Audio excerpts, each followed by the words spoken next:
Esta historia me la compartió una oyente llamada Sofía, quien vive en Santiago de Chile. Lo que me contó sobre su vecino del departamento de al lado es algo tan cotidiano al principio que cualquiera podría vivirlo, y precisamente por eso es tan perturbador. Si alguna vez has escuchado cosas extrañas a través de las paredes de tu apartamento, ruidos que no tienen sentido, voces que no deberían estar ahí, me encantaría que lo compartieras en los comentarios. A veces lo más aterrador es lo que sucede justo al otro lado de una pared tan delgada como papel. Ahora, esta es la historia de Sofía y los 6 meses que pasó viviendo al lado de algo que nunca debió existir. Me llamo Sofía, tengo 28 años, y hace 8 meses me mudé de mi departamento en Santiago.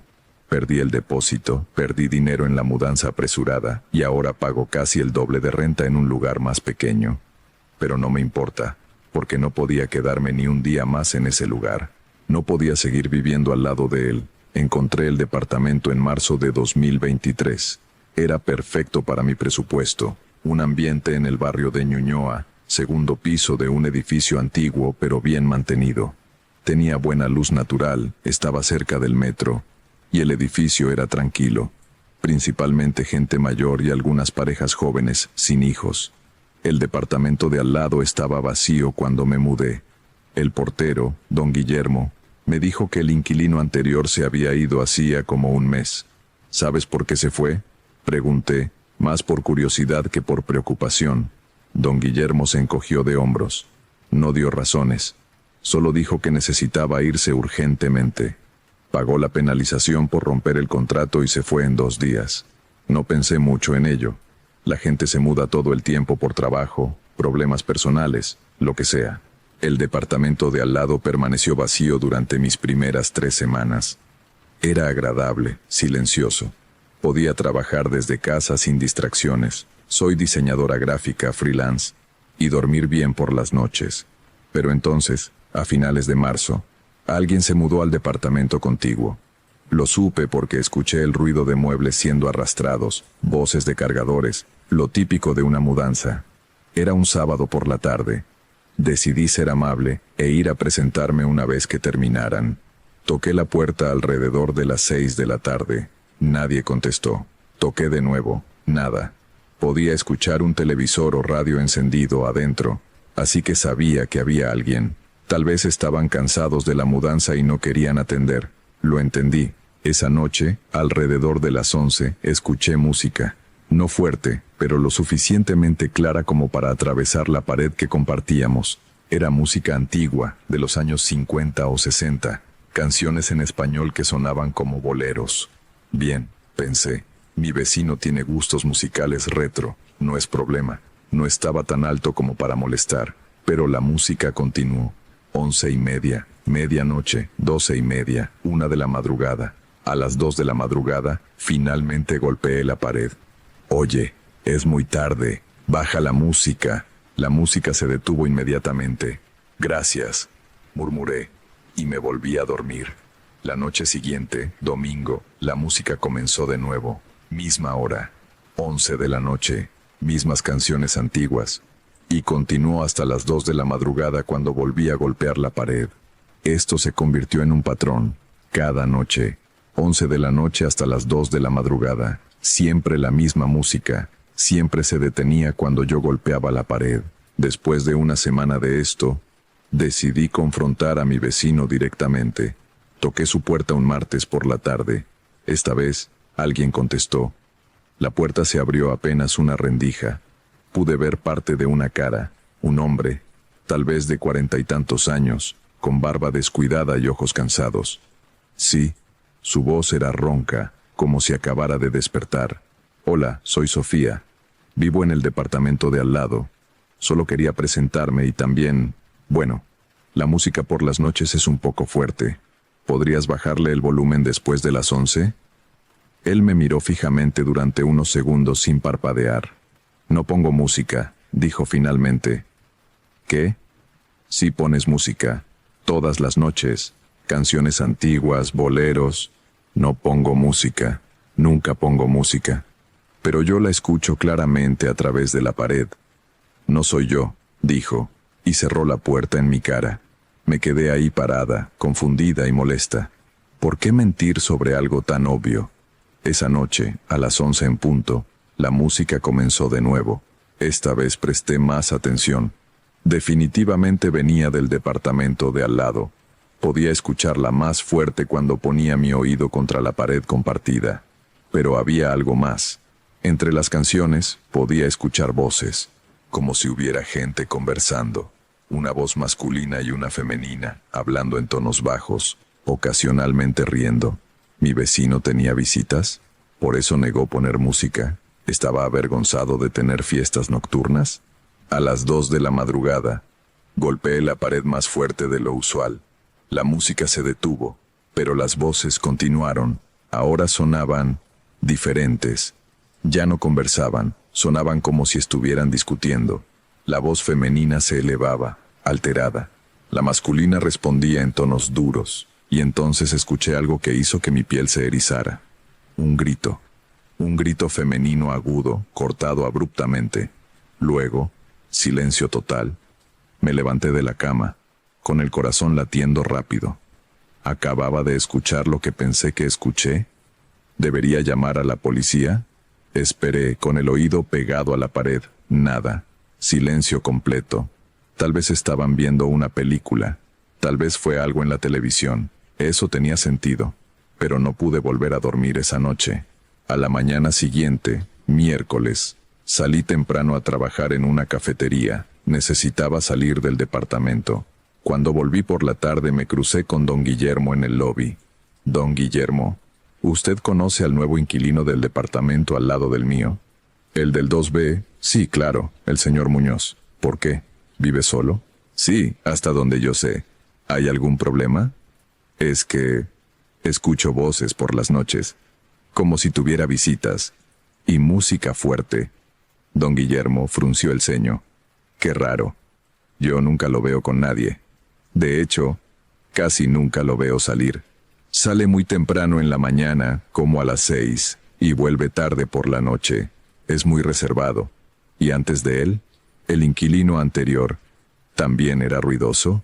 Don Guillermo dudó. Mira, no me gusta hablar de los inquilinos, pero el que vivía antes que el señor Muñoz también se quejaba de ruidos, pero de ruidos que venían del departamento cuando estaba vacío. Decía que escuchaba cosas a través de la pared. ¿Qué tipo de cosas? Música, voces, pasos. Pero cuando yo entraba a revisar el departamento vacío, nunca había nada. Pensé que estaba imaginando cosas, o que los sonidos venían de otro lado y él se confundía. Un escalofrío me recorrió.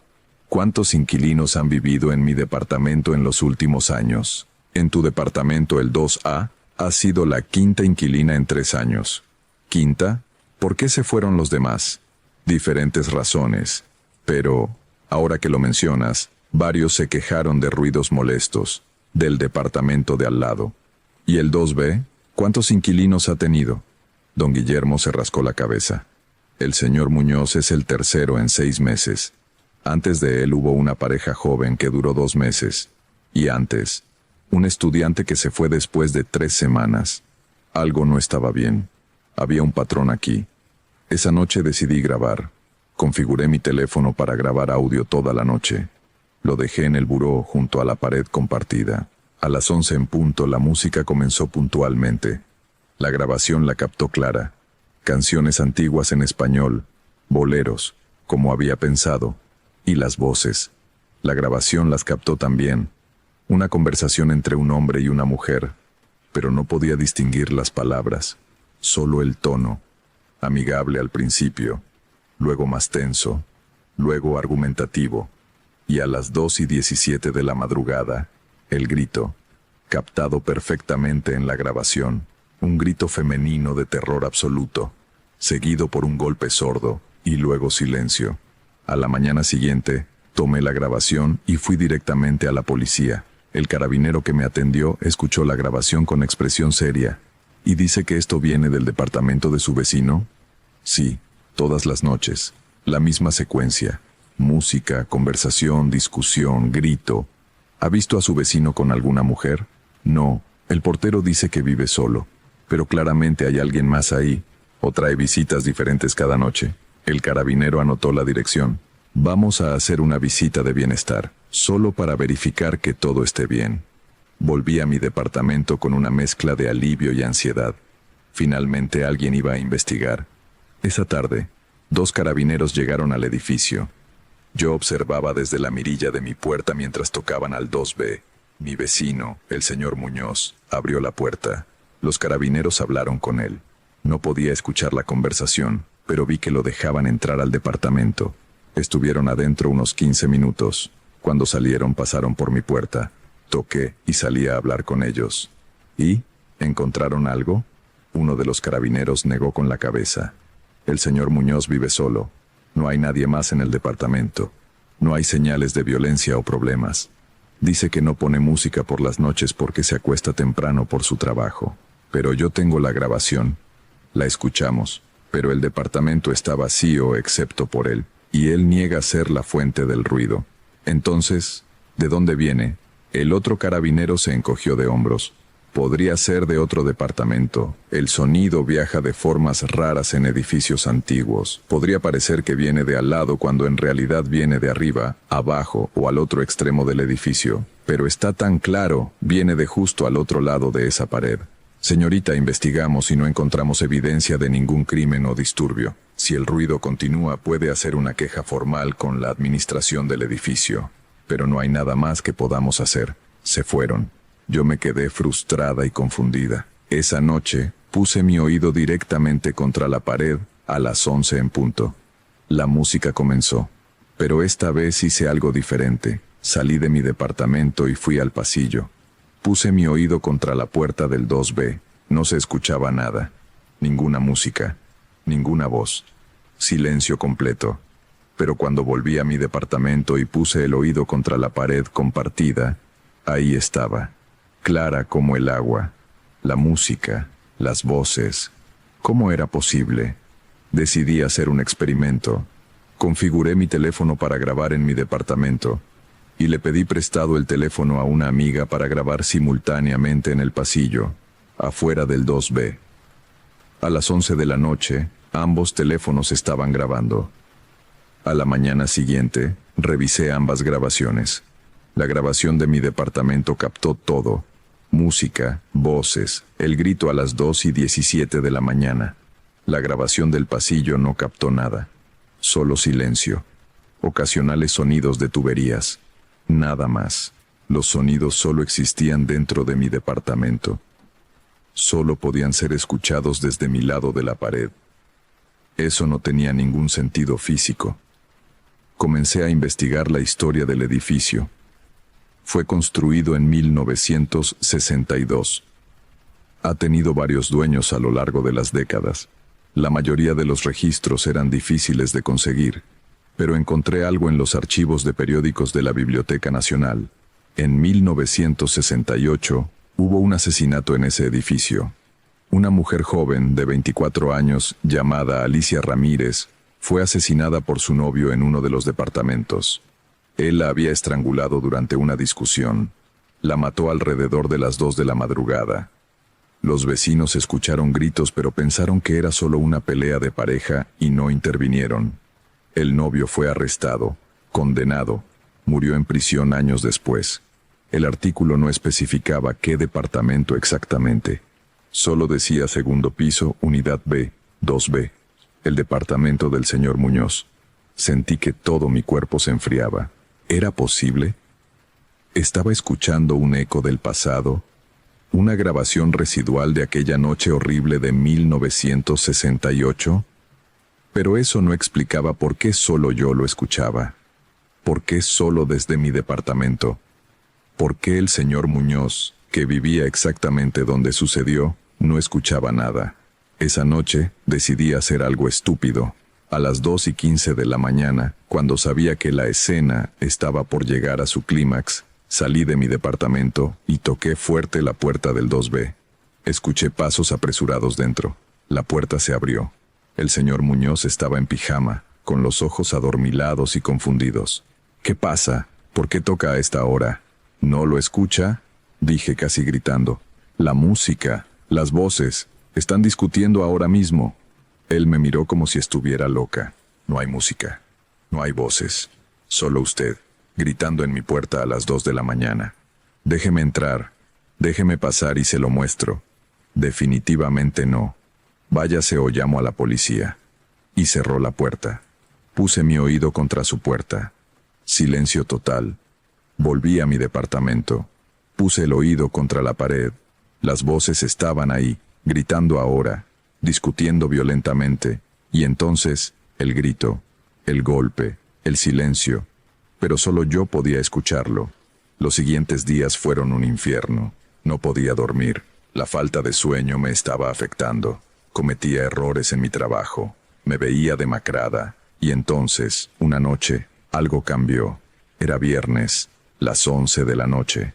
La música comenzó como siempre, pero esta vez, después de unos minutos, escuché algo nuevo. La voz femenina, muy clara, diciendo mi nombre. Sofía. Me congelé. Sofía, ¿puedes escucharme? Esto nunca había pasado antes. Siempre era solo la misma conversación, la misma discusión, la misma secuencia. Nunca me había hablado directamente. Alicia, susurré. Eres Alicia Ramírez. Finalmente sabes mi nombre. He estado tratando de llegar a ti. Eres la primera que realmente escucha. ¿Qué quieres? Necesito que sepas la verdad. Sobre lo que pasó. Sobre lo que sigue pasando. ¿Qué verdad? Él no se fue. Después de matarme. Después de ir a prisión. Después de morir. No se fue. Todavía está aquí. En este departamento. Y cada vez que alguien nuevo se muda al lado, lo escucho. Escucho cómo planea, cómo espera, cómo prepara. ¿Prepara qué? Hacerlo de nuevo. Nunca se arrepintió. Solo lamentó que lo atraparan. Y ahora que está muerto, que no puede ser capturado, quiere hacerlo de nuevo. Y de nuevo. Y de nuevo. El señor Muñoz es solo el recipiente más reciente. Él no lo sabe todavía. Pero cada noche mientras duerme, él entra, se instala, poco a poco. Y un día, el señor Muñoz despertará y no será más el señor Muñoz. Será él, Roberto, mi asesino, y buscará a alguien nuevo. ¿Por qué me estás diciendo esto? Porque eres la siguiente, te he visto. Cómo te mira cuando sales, cómo encuentra excusas para estar en el pasillo cuando tú estás. Ya te eligió. Solo está esperando el momento correcto. Mi sangre se heló. Recordé las pocas veces que me había cruzado con el señor Muñoz en el pasillo. Cómo sus ojos me seguían un segundo más de lo normal. Cómo a veces lo sentía mirando por su mirilla cuando yo salía. Tienes que irte. Ahora, esta noche, no esperes. Una vez que esté completamente instalado, será demasiado tarde, y nadie te creerá, como nadie me creyó cuando pedí ayuda antes de que me matara. ¿Cómo puedo ayudarte? ¿Cómo puedo liberarte? No puedes. Yo estoy atrapada aquí, condenada a revivir mi muerte cada noche. Pero tú puedes salvarte. Vete. Vete ahora. La voz se desvaneció. La música continuó unos minutos más y luego se detuvo. No esperé hasta la mañana. Empaqué una maleta con lo esencial esa misma noche. A las 4 de la madrugada salí del departamento silenciosamente. Mientras cerraba mi puerta con llave, escuché algo que confirmó cada palabra de Alicia. La puerta del 2B se abrió lentamente. El señor Muñoz, o lo que fuera que ahora habitaba en él, estaba parado en su umbral. Pero no era el mismo hombre. Algo en su postura, en sus ojos, era diferente. ¿A dónde vas, Sofía? Su voz era diferente también, más profunda, más fría. No respondí. Solo corrí hacia las escaleras. Me quedé en un hotel esa noche. A la mañana siguiente, llamé al dueño del departamento y le dije que me iba inmediatamente, que podía quedarse con el depósito y el mes pagado. No me importaba. Solo necesitaba salir del contrato. Recogí mis cosas con la ayuda de 2 amigos durante el día, cuando sabía que el señor Muñoz estaba en el trabajo. Don Guillermo me ayudó, confundido pero comprensivo. No volví nunca más. 2 meses después me enteré por don Guillermo, a quien le había dado mi número, que el señor Muñoz había sido arrestado. Una mujer joven del edificio lo había denunciado por acecho.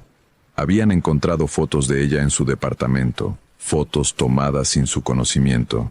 La investigación reveló que tenía antecedentes, acusaciones previas de acoso, nada que hubiera llegado a condena, pero un patrón claro. La mujer tuvo suerte, lo denunció a tiempo. Don Guillermo también me dijo que mi antiguo departamento, el 2A, seguía vacío. Nadie había durado más de 2 semanas desde que me fui.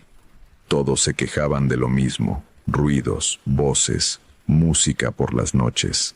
Y todos eventualmente eran acechados por el inquilino del 2B, porque Roberto sigue ahí, buscando, esperando, usando a cualquier alma lo suficientemente desafortunada como para mudarse al 2B como su vehículo. Y Alicia sigue atrapada, condenada a revivir su asesinato cada noche, tratando desesperadamente de advertir a las nuevas inquilinas antes de que sea demasiado tarde. A veces funciona. A veces, como conmigo, escuchan a tiempo. Otras veces, prefiero no pensar en las otras veces. Eso fue todo lo que Sofía quiso compartir. Me dijo que ahora vive en un edificio nuevo, más moderno, donde verifica cuidadosamente a todos sus vecinos antes de firmar cualquier contrato.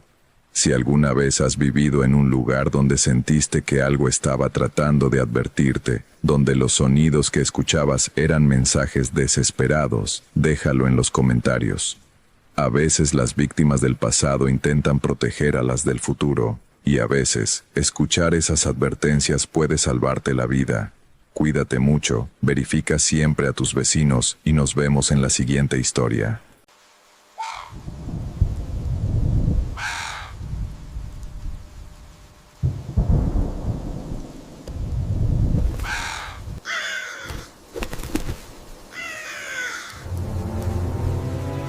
Esta historia me la envió un oyente que firma como Tomás, desde el norte de Argentina. Me escribió que lleva 3 años intentando encontrarle una explicación y que ya desistió. Lo que le pasó ocurrió cuando tenía 40 años, en un hotel de montaña donde se hospedó una sola noche por trabajo. Una sola noche fue suficiente. Si alguna vez tuviste una experiencia en un lugar que se sentía mal desde el primer momento, cuéntamelo abajo. Ahora, esto es lo que Tomás vivió. Soy vendedor de maquinaria agrícola. Lo digo porque es relevante.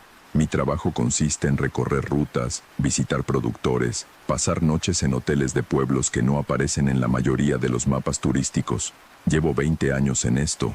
He dormido en lugares que van desde lo perfectamente cómodo hasta lo apenas tolerable, y en todo ese tiempo desarrollé una capacidad para adaptarme a cualquier espacio sin pensar demasiado en él. Entro, dejo la valija, me ducho, duermo. A la mañana siguiente me voy. Los hoteles son habitaciones intercambiables, nada más. Por eso lo que me pasó en el hotel de Cañada Oscura me resulta tan difícil de asimilar incluso ahora, 3 años después. Porque yo no soy sugestionable, no busco estas cosas. No tenía ningún motivo para que mi mente fabricara lo que voy a describir. Era un miércoles de julio, invierno seco, frío de ese que cala los huesos, cielo despejado y negro de los que solo se ven lejos de las ciudades. Iba hacia una reunión con un productor grande en un pueblo que quedaba a 3 horas de distancia, y el protocolo de la empresa en esos casos es hospedarse la noche anterior para llegar descansado a la reunión de la mañana. El GPS me llevó a Cañada Oscura, que era el pueblo más cercano al campo del productor. Llegué cerca de las 9 de la noche. El pueblo era pequeño incluso para mis estándares.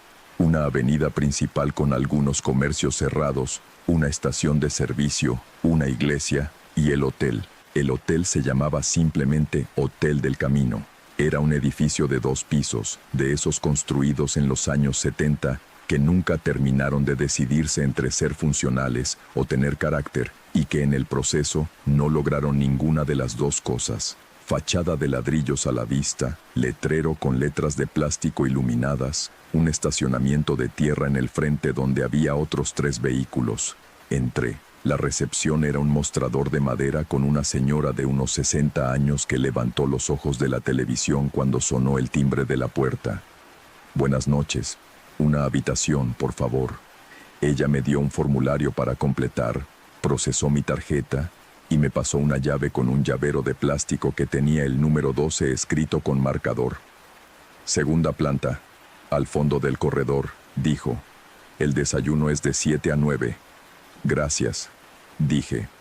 Señor, dijo ella cuando ya me estaba dando vuelta. Me detuve. La calefacción del 12 tarda en calentar, dijo. Déjela prendida desde que entra. Entendido, dije. Subí las escaleras con la valija. El corredor de la segunda planta era largo y estrecho, con una alfombra de un rojo que había sido intenso en algún momento y que el tiempo había llevado hacia un marrón opaco. Las paredes tenían ese papel tapiz de los años 80, con un patrón geométrico en tonos que debían haber sido modernos 4 décadas atrás. Las puertas de las habitaciones eran de madera oscura, con los números en latón. Caminé hasta el fondo. La habitación 12 era la última del corredor, contra la pared del fondo. Abrí la puerta y entré. La habitación era lo que esperaba. Una cama de 2 plazas, un armario, una mesa con una silla, una televisión vieja sobre un mueble bajo, un baño pequeño con la ducha marcada de cal. El frío adentro era igual que afuera, casi.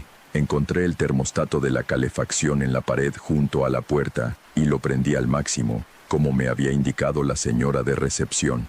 Dejé la valija, me duché con agua que tardó demasiado en calentarse, me puse ropa para dormir y me metí en la cama. Tenía una reunión a las 9 de la mañana, necesitaba dormir. La calefacción empezó a funcionar lentamente, con ese sonido de tubería que hacen los sistemas viejos, un golpeteo metálico y rítmico, que al principio parece que va a molestar, y luego el cerebro lo incorpora como ruido de fondo y lo ignora. Me quedé dormido antes de las 11. Me desperté a las 2:40 de la madrugada. No sé qué me despertó. No hubo un ruido específico que yo pudiera identificar después. Solo me desperté, de golpe, con esa sensación particular de alerta que uno tiene cuando algo en el entorno cambia mientras duerme y el cerebro lo detecta antes que la conciencia. La habitación estaba oscura.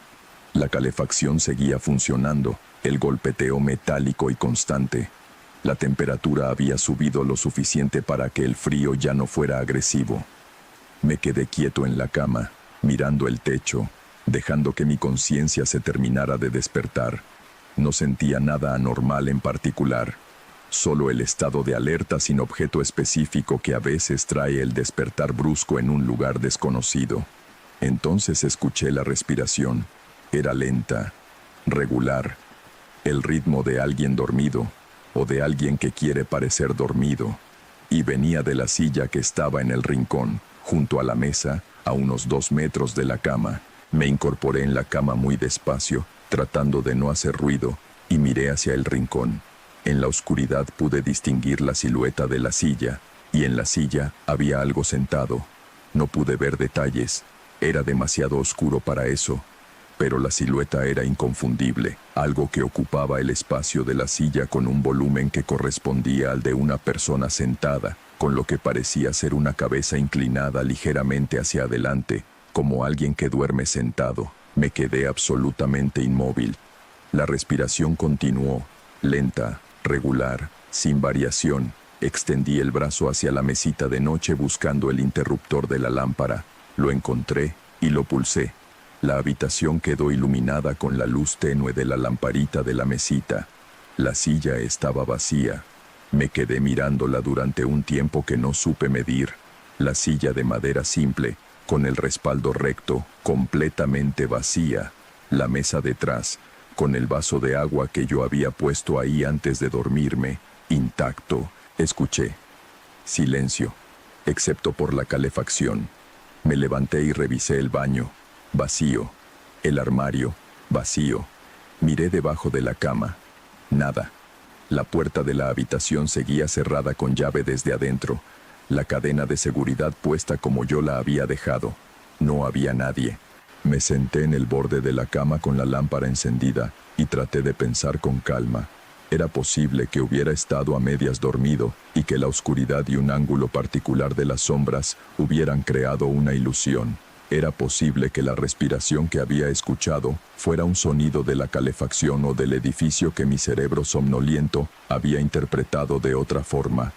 Todo era posible. Me acosté de nuevo con la lámpara encendida y tardé un rato largo en volver a dormirme. Cuando lo hice, soñé. En el sueño estaba en la misma habitación, pero era diferente. más vieja, con muebles distintos, con un papel tapiz que no era el mismo.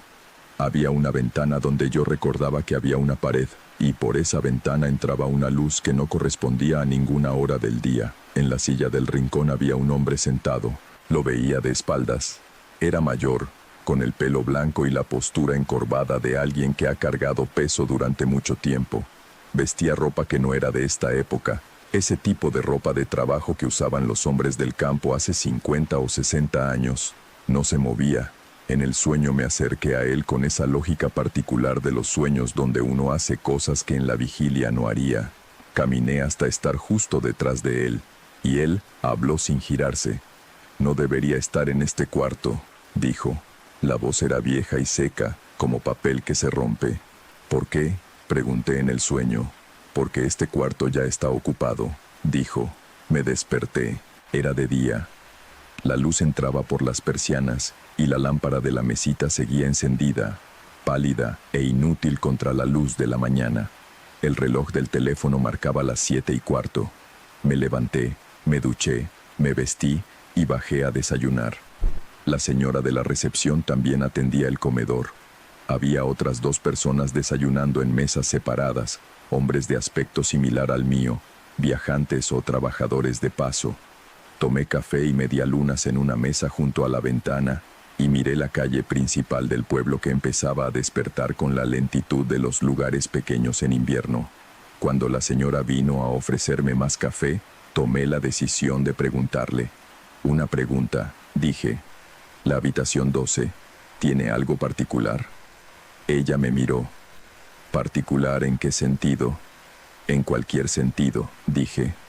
«¿Hay algo que deba saber de esa habitación?» La señora puso la jarra de café sobre la mesa con más cuidado del que era necesario. «¿Por qué lo pregunta?» «Porque me desperté a las 3 de la mañana creyendo que había alguien en el cuarto». Ella no respondió de inmediato. Miró hacia las otras mesas, como verificando que los otros clientes no estuvieran escuchando. «¿Vio algo?», preguntó en voz más baja. «Una silueta en la silla. Cuando encendí la luz no había nada». La señora asintió lentamente, con la expresión de alguien que no está sorprendido pero que no estaba esperando tener esta conversación. «Ese cuarto tiene historia», dijo. «No es algo que pongamos en el cartel, como entenderá». «¿Qué clase de historia?». Ella dudó. «El hotel tiene 40 años, pero el edificio es más viejo que eso. Antes de ser hotel fue otras cosas, y antes de eso, en el terreno, hubo una casa. En esa casa, en el cuarto que hoy es el 12, murió un hombre hace mucho tiempo, solo, en una silla. Lo encontraron días después». «¿Quién era?». «Un hombre mayor que vivía solo, no tenía familia aquí. Nadie sabe muy bien de dónde había venido ni cuánto tiempo llevaba en el pueblo.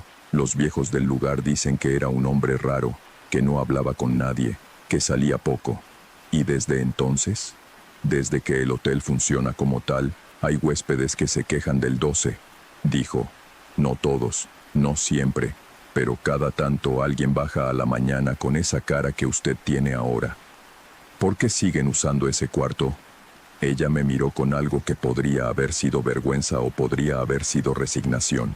«Porque la mayor parte de las veces no pasa nada», dijo.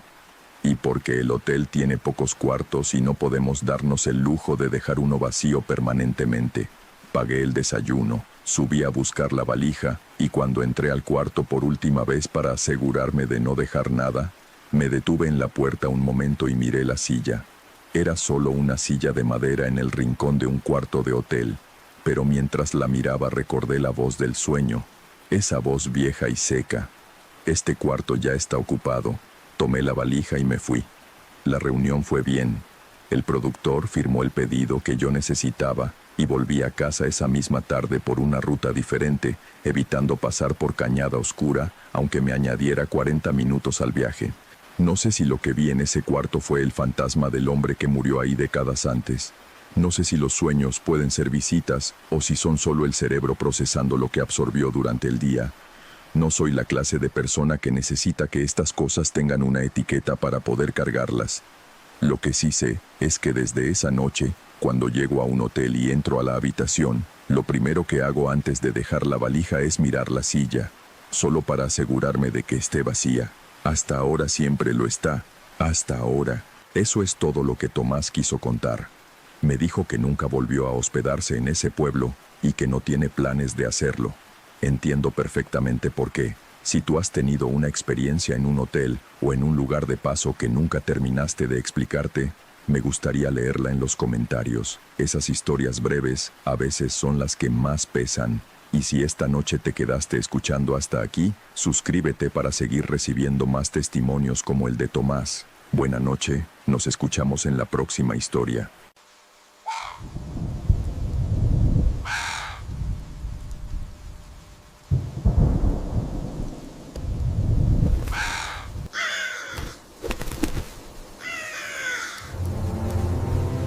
Esta historia me la envió Carlos, un seguidor del canal que vive en un pueblo pequeño de la sierra. Cuando la leí por primera vez, sentí un escalofrío que todavía me acompaña. Si tú también has vivido algo inexplicable y te gustaría que lo comparta aquí, déjalo en los comentarios o envíamelo directamente. Me fascina leer cada una de sus experiencias. Ahora, déjame contarte lo que Carlos vivió hace 7 años, cuando heredó la casa de su abuela en las montañas. Lo que comenzó como un simple trámite familiar se convirtió en algo que cambiaría su percepción de la realidad para siempre. Nunca creí en lo sobrenatural. Durante toda mi vida fui de esas personas que buscan explicaciones lógicas para todo, que ríen cuando alguien menciona fantasmas o espíritus. Supongo que por eso lo que me pasó fue aún más devastador. Porque cuando tu mundo racional se quiebra de golpe, no queda nada a lo que aferrarse. Todo comenzó en marzo de 2018, cuando recibí la llamada de mi tío Rodrigo informándome que mi abuela Esperanza había fallecido.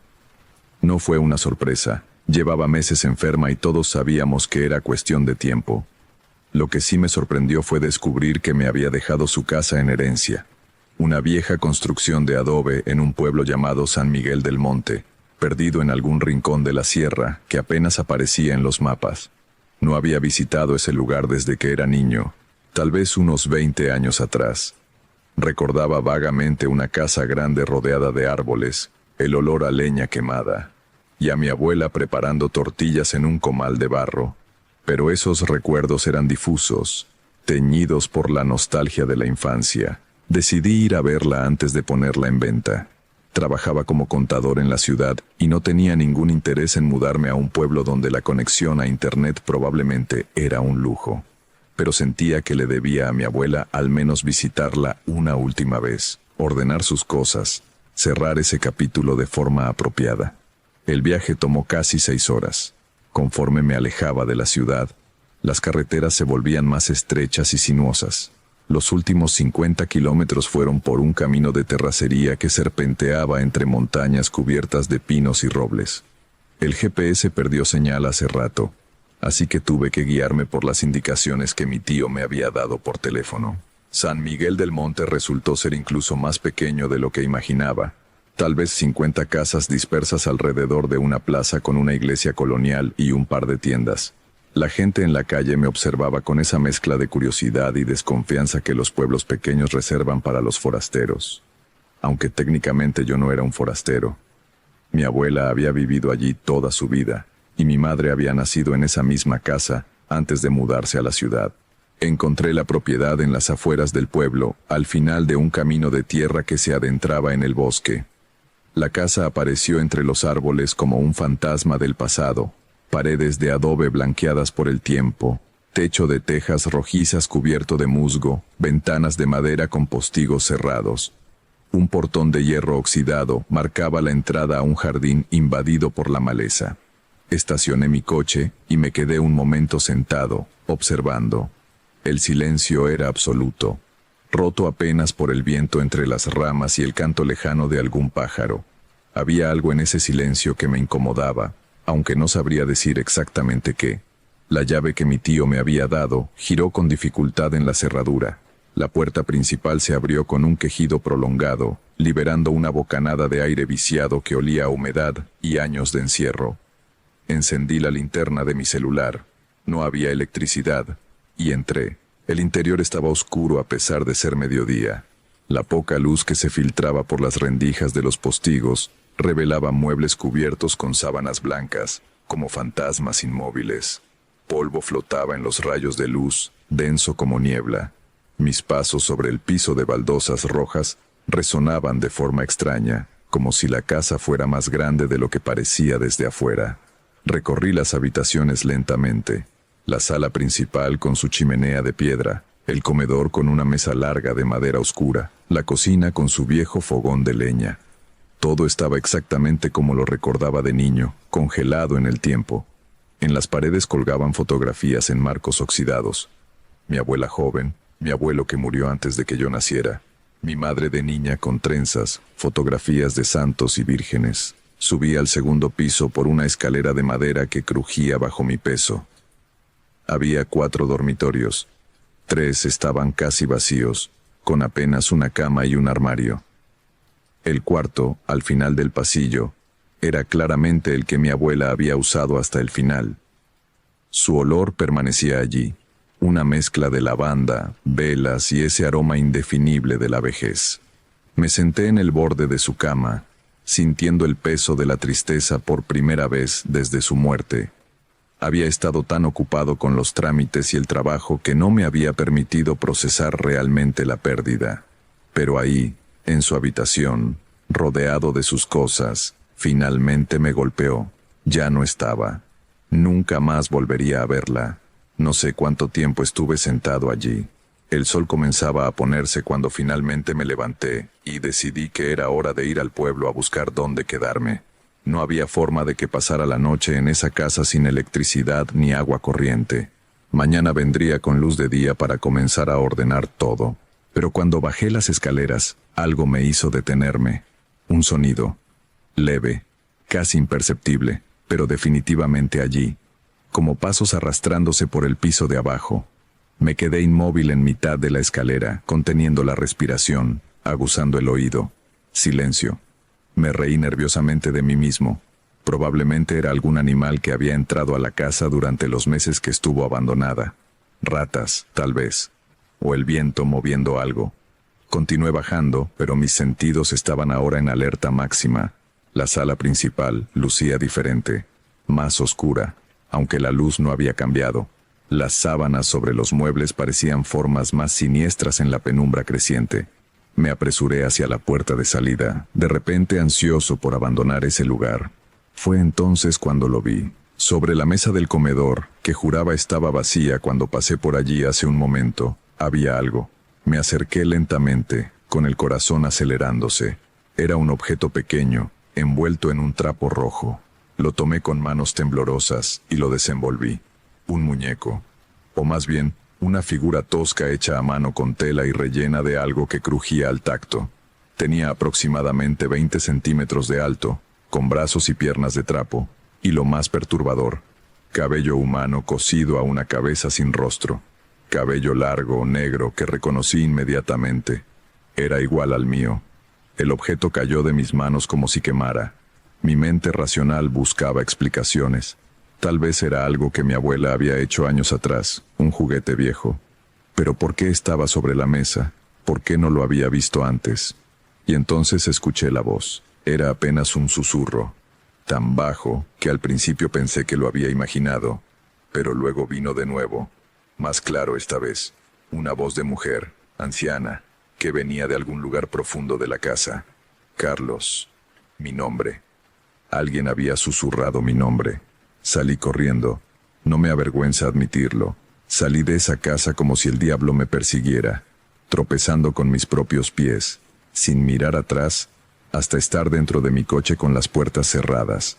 Arranqué el motor con manos temblorosas y conduje de regreso al pueblo sin importarme los baches del camino. Encontré una pequeña posada junto a la plaza. La dueña, una mujer de unos 60 años llamada Lucía, me miró con curiosidad cuando me vio llegar tan alterado. Le dije que necesitaba una habitación y ella asintió sin hacer preguntas, aunque sus ojos revelaban que sabía más de lo que decía. Esa noche, acostado en la cama de la posada, traté de convencerme de que todo había sido producto de mi imaginación. El estrés del duelo, el cansancio del viaje, la sugestión de estar en una casa vieja y abandonada. Mañana volvería con luz de día y todo tendría sentido. pero no podía quitarme de la cabeza ese muñeco y esa voz, mi nombre susurrado en el vacío. A la mañana siguiente, después de un desayuno en el comedor de la posada, Lucía se sentó frente a mí con una taza de café. «Fuiste a la casa de doña Esperanza», dijo. No era una pregunta. Asentí, preguntándome cómo lo sabía. Pueblos pequeños, supuse, todos saben todo. «¿Viste algo extraño?», preguntó con un tono que me puso los pelos de punta. Dudé, pero algo en su mirada me hizo decidir ser honesto. Le conté sobre el muñeco, sobre la voz. Esperaba que se riera, que me dijera que estaba loco. Pero en cambio, su expresión se volvió grave. «Tu abuela», comenzó, eligiendo las palabras con cuidado. «Era una mujer especial. Tenía dones que la mayoría de la gente no entendía. Podía ver cosas, saber cosas, y también podía proteger». «¿Proteger de qué?», pregunté, aunque parte de mí no quería saber la respuesta. Lucía miró alrededor, como si temiera que alguien pudiera escuchar. El comedor estaba vacío salvo por nosotros. «Hay algo en esa casa, Carlos. Algo que tu abuela mantuvo atrapado durante muchos años. Ella me lo dijo una vez, poco antes de enfermar. Me dijo que cuando ella muriera, la protección se debilitaría. Me dijo...». Hizo una pausa, sus ojos brillando con lágrimas no derramadas. Me dijo que si alguien de la familia volvía estarían en peligro. Sentí un frío recorrer mi espina dorsal. ¿Qué clase de peligro? Tu abuela nunca me dio detalles. Solo dijo que había hecho un pacto hace mucho tiempo, cuando era joven. Un pacto para proteger a su familia, pero que requería de ella mantener algo encerrado en esa casa. Algo que no podía ser liberado.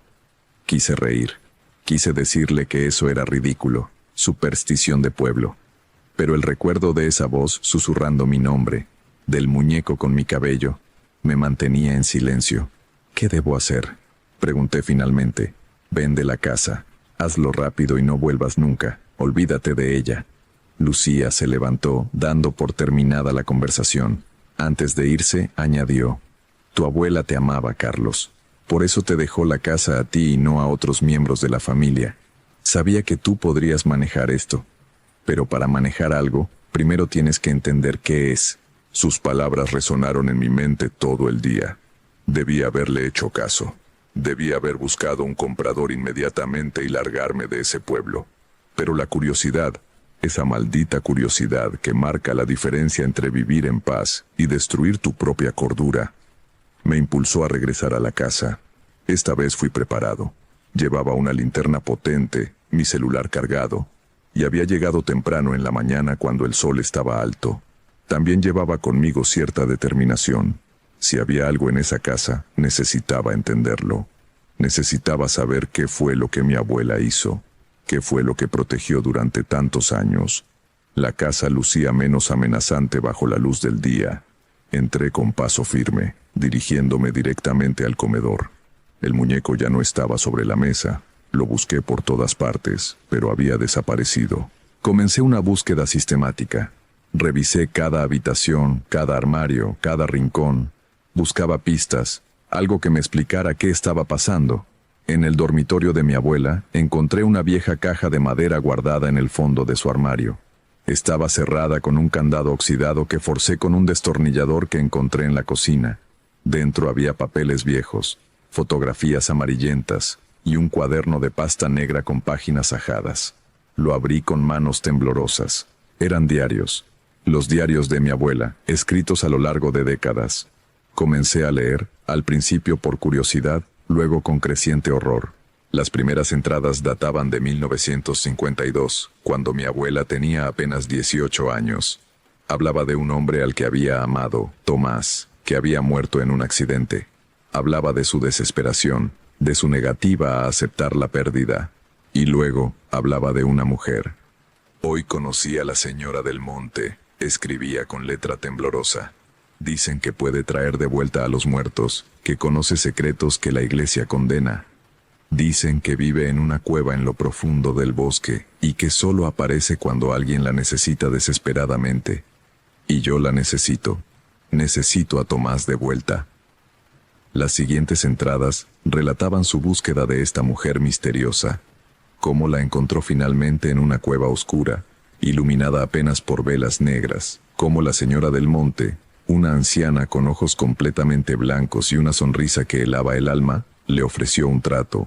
«Puedo traer a Tomás de vuelta», había dicho la bruja, «pero todo tiene un precio. El equilibrio debe mantenerse, una vida por una vida, pero no cualquier vida, la vida de alguien de tu sangre, alguien que aún no ha nacido pero que nacerá, el primogénito de tu primogénito». Mi abuela había aceptado, Dios mío, había aceptado en su desesperación juvenil, pero cuando Tomás regresó, o lo que fuera que regresó usando el cuerpo de Tomás, ella se dio cuenta del terrible error que había cometido. Lo que volvió no era su amor, era algo más, algo hambriento y oscuro que la miraba con ojos vacíos. «No puedo deshacerlo», escribía días después. «La señora del monte se ríe cuando le ruego que rompa el pacto. Dice que un trato es un trato, pero me ofrece otra opción. Puedo aprisionarlo. Puedo mantenerlo atado a esta casa, usando mi propia fuerza vital como ancla.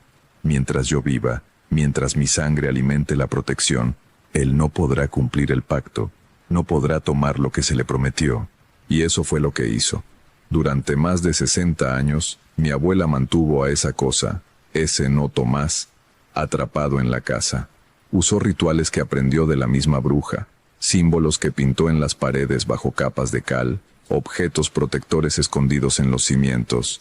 Vivió allí toda su vida, sola después de que mi abuelo murió, soportando el peso de su error juvenil para proteger a su familia. Pero ahora ella estaba muerta, y la protección se estaba debilitando. Cerré el diario con manos temblorosas. Mi mente luchaba por procesar lo que acababa de leer. ¿Era real? ¿O eran solo delirios de una mujer anciana? Pero entonces recordé el muñeco, la voz, la advertencia de Lucía, y recordé algo más, algo que me heló la sangre. Yo era el primogénito del primogénito.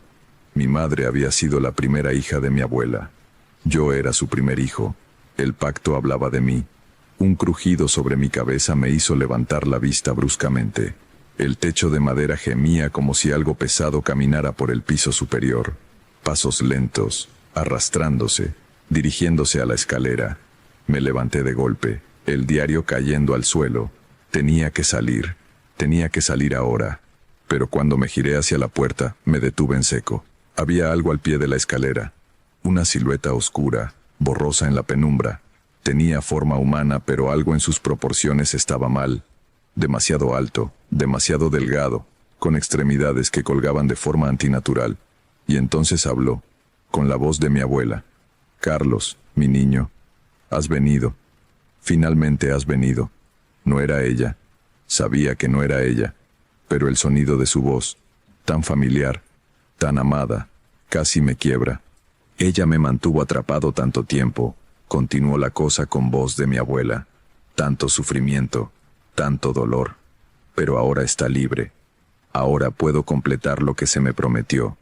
Puedo finalmente cobrar lo que se me debe». «Vete», logré decir, aunque mi voz sonaba débil incluso a mis propios oídos. «No voy a dejarte tomar nada». La figura se rió. Era una risa horrible, como el sonido de huesos rompiéndose. «No tienes opción, niño. El pacto está sellado con sangre, tu sangre. Eres mío desde antes de nacer. Siempre lo has sido». La cosa comenzó a moverse hacia mí, sus movimientos espasmódicos, poco naturales. Retrocedí, mi espalda golpeando contra la pared.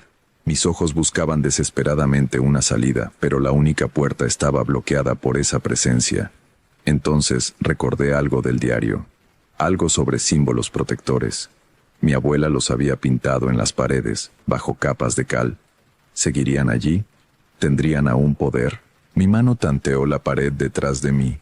Sentí irregularidades en la superficie, lugares donde la cal nueva no había cubierto completamente lo que había debajo. Rasqué con las uñas, desesperado, arrancando pedazos de pintura. La cosa gritó, un sonido horrible, inhumano, que hizo vibrar las ventanas. Se tambaleó hacia atrás, como si lo que yo estaba haciendo le causara dolor físico. «¡No!», rugió, ya sin intentar imitar la voz de mi abuela. «Es mío. Me lo prometieron». Continué raspando, revelando más del símbolo oculto. Era una especie de estrella dentro de un círculo, con letras que no reconocía escritas alrededor. Conforme más lo descubría, más parecía debilitarse la entidad. Pero entonces se recompuso, se enderezó, creciendo de alguna manera, volviéndose más sólido, más real. Sus ojos, ahora podía verlos claramente, eran pozos de oscuridad absoluta. «Eres inteligente», siseó, como ella. «Pero no es suficiente. Los símbolos la protegieron a ella porque era quien hizo el pacto. Pero tú eres parte del pago. Ellos no te protegerán. Nada puede protegerte de mí». Tenía razón. Lo supe en ese momento con terrible claridad. Los símbolos podían debilitarlo, ralentizarlo, pero no podían detenerlo de tomar lo que consideraba suyo por derecho. La entidad avanzó nuevamente, y esta vez no retrocedió ante los símbolos. Podía sentir su presencia como un frío antinatural que penetraba hasta los huesos. El aire mismo parecía espesarse, dificultando la respiración. «Será rápido», susurró, ahora tan cerca que podía oler su aliento, un hedor a tierra mojada y descomposición. «No sufrirás, solo déjate ir, acepta lo inevitable». Una de sus manos, ¿eran manos?, se extendió hacia mi rostro. Cerré los ojos, mi mente corriendo desesperadamente buscando una salida que sabía no existía. Entonces, un grito, pero no mío, de la cosa. Un grito de sorpresa y dolor. Abrí los ojos. La entidad se había retirado, retorciéndose, y entre nosotros había aparecido algo nuevo, una luz tenue, casi imperceptible, pero que parecía repeler a la criatura como si fuera fuego vivo. La luz tomó forma gradualmente, una forma humana, una mujer anciana, transparente, apenas visible pero inconfundible. Mi abuela, Esperanza, siseó la cosa, su voz cargada de odio. «Estás muerta, ya no puedes detenerme». «No», respondió el espectro de mi abuela, su voz sonando desde muy lejos pero clara. «No puedo detenerte, pero puedo darte lo que realmente quieres». La entidad se quedó quieta, cautelosa. «¿Qué? Me quieres a mí, Tomás. Siempre me has querido a mí. Yo fui quien te trajo de vuelta. Yo fui quien te encerró. Tu rabia, tu hambre, siempre fue por mí, no por mi familia». Mi abuela se giró hacia mí, y sus ojos, Dios, sus ojos se veían tan cansados, me miraron con un amor profundo. «Carlos, corre. Cuando te diga, corre, y no mires atrás». «Abuela, no. Tu vida por la suya», continuó ella, ignorándome, dirigiéndose a la criatura. «Déjalo ir y toma lo que queda de mi espíritu. Átame a ti para siempre. Eso es lo que siempre quisiste, ¿no es cierto? Tenerme cerca, para siempre». La cosa consideró esto. Luego, lentamente, asintió. «¡Corre!», gritó mi abuela. No quería. Quería quedarme a encontrar otra forma, pero sus ojos me suplicaban, y entendí.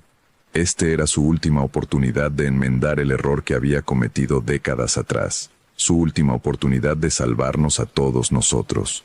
Corrí. Detrás de mí escuché sonidos que aún me persiguen en pesadillas. Gritos, tanto de la criatura como de mi abuela. El sonido de algo desgarrándose, un destello de luz tan brillante que iluminó toda la casa por un instante. Y luego, silencio. No me detuve hasta llegar a mi coche. Arranqué y conduje sin mirar atrás, mis ojos ardiendo con lágrimas que finalmente se permitían caer. Conduje hasta la ciudad, un viaje de 6 horas que hice en 4, sin parar ni una sola vez. Eso fue hace 7 años. Nunca volví a San Miguel del Monte. Contraté a una empresa para que vendiera la casa sin que yo tuviera que regresar.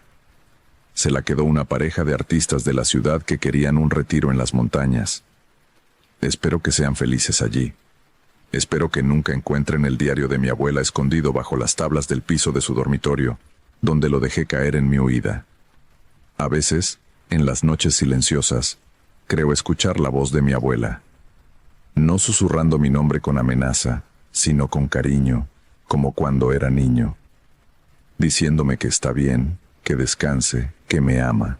No sé si su espíritu encontró paz, No sé si la entidad fue destruida o simplemente satisfecha. No sé si mi abuela está atrapada en algún limbo horrible, pagando eternamente por un error que cometió cuando era apenas una niña desesperada por el amor. Lo que sí sé es esto: los pactos son reales, las brujas son reales, y el amor de una abuela es lo suficientemente poderoso como para desafiar incluso a la muerte misma. Cada año, en el aniversario de su muerte, enciendo una vela por ella. No rezo, ya no sé a quién o qué rezarle, pero me siento en la oscuridad y le hablo. Le cuento sobre mi vida, sobre las cosas que está perdiéndose. Le agradezco por su sacrificio, incluso si ella no puede oírme. Y algunas veces, solo algunas veces, la llama de la vela titila de una forma que no puede ser explicada por corrientes de aire. Y me gusta pensar que es ella, diciéndome que me escucha, que a pesar de todo, todavía está cuidándome, como siempre lo hizo, como siempre lo hará. Así termina la historia que Carlos me compartió. No ha vuelto a ese pueblo, y dice que nunca lo hará. Cada tanto me escribe para contarme que sigue encendiendo esas velas, manteniendo viva la memoria de su abuela. Si esta historia te impactó, o si alguna vez has vivido algo que no puedes explicar, me encantaría leerlo en los comentarios. A veces, compartir estas experiencias nos ayuda a entender que no estamos solos en lo que hemos vivido. Y si aún no te has suscrito al canal, te invito a hacerlo. Hay muchas más historias esperando ser contadas. Descansa bien esta noche y nos escuchamos en la próxima.